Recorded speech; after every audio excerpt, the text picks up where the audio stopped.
दिसते.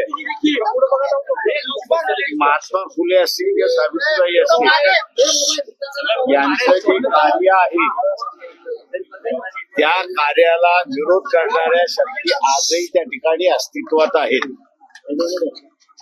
त्यांचं कार्य 150 वर्षापेक्षा अधिक झालेलं असतानाही 150 वर्ष झाल्यानंतरही त्यांनी सुरुवात केलेलं कार्य की त्यांना महात्मा ज्योतिबा फुले सावित्रीबाई फुले यांनी सुरुवात केलेली क्रांती ही अजूनही त्यांच्या मध्ये जळजळतय, विरोध चाललेला आहे. आणि दुसऱ्या बाजूस लोकांचा असणारा त्यांच्याबद्दलचा आदर हा नुसता महाराष्ट्रात नाही तर देशभर सुद्धा चाललेला अशी असणारी परिस्थिती आहे. त्यांची क्रांती ही महत्वपूर्ण आहे असं मी या ठिकाणी मानतो. देश घडवणारी क्रांती आहे आणि म्हणून सर्वच त्याला असणारा अभिवादन करण्यासाठी आज आम्ही या ठिकाणी आलेलो आहोत. सर, आंदोलन पण करताय. जो चित्रपट महात्माफुलेंच्या जीवनावर येणार होता आज खरं तर तो रिलीज होणार होता कारण आज जयंती आहे त्यांची, पण तो काही संघटनांनी विरोध केला. आता तो चित्रपट 15 दिवसानंतर प्रदर्शित केला जातो. ते त्याच्यामध्ये सेन्सर बोर्डाने काही वाक्य, काही शब्द आणि काही सीन यांना असणारा विरोध दर्शविलेला आहे. काही संघटनांनी पत्र लिहिली आहेत म्हणून सेन्सर बोर्डाला आमचं म्हणणं आहे की ती वाक्य, ती सीन हे महात्मा फुलेंच्या समग्र साहित्य जे महाराष्ट्र शासनाने प्रकाशित केलेलं आहे त्याच्यातला तो असणारा हिस्सा आहे. त्याच्यामुळे एकदा महाराष्ट्र शासनाने ते प्रकाशित केलेलं आहे, केंद्र शासनाने त्याला असणारा मान्यता दिलेली आहे, तेव्हा सेन्सर बोर्डाला विरोध करण्याचा अधिकार नाही. आणि सेन्सर बोर्ड हे जर विरोध आपला तसाच ठेवणार असेल तर सेन्सर बोर्डाचे जे मेंबर आहेत त्या मेंबरच्या घरासमोर असताना आम्ही निदर्शनं केल्याशिवाय राहणार नाही.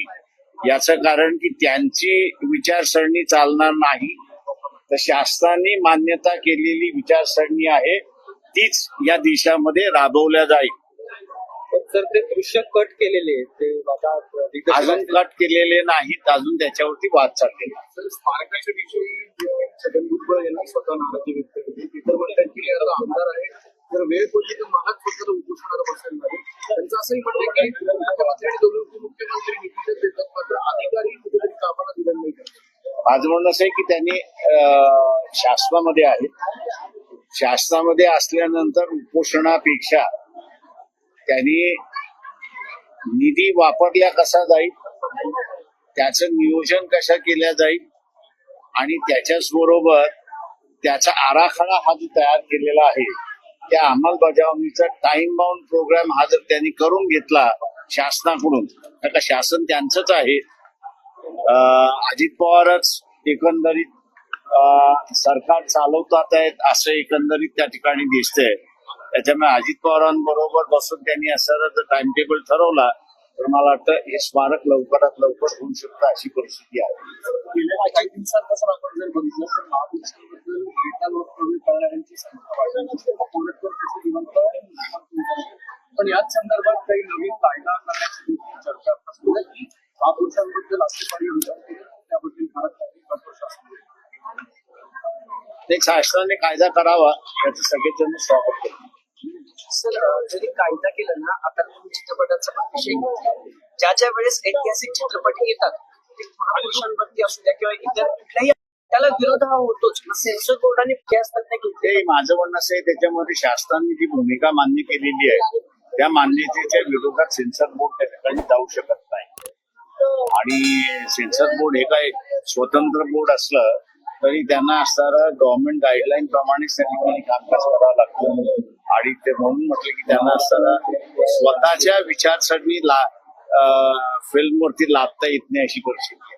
26 हल्ल्यातील मास्टर माइंड जो आहे तो राणा त्याची आता कस्टडी भारताने घेतलेली आहे. त्याला प्रत्येक शहरात फिरवलं जाणार आहे. मोठं यश म्हणावं लागेल भारतीय सरकारचं. म्हणणारा हे यश नाहीये, हा टिप्पूचा आहे त्याच्यातला. सर म्हणजे काल त्या पिल्लाईचं होम सेक्रेटरी पिल्लाय त्या काळी होते, त्यांचं स्टेटमेंट जर आपण असं वाचलं तर त्यांचं स्टेटमेंट होम मंत्रीच त्या ठिकाणी म्हणते की हा मराठी भाषेमध्ये ज्याला आपण तुटपूजा म्हणतो, तो हा तुटपूजा त्याच्यामधला आहे. हा काही मेन आरोपी नाही किंवा हा काही त्याच्यामधला नाही. त्याच्यामुळे उगीच असं ढोल बजावण्याचं कामकाज भारतीय जनता पक्षाने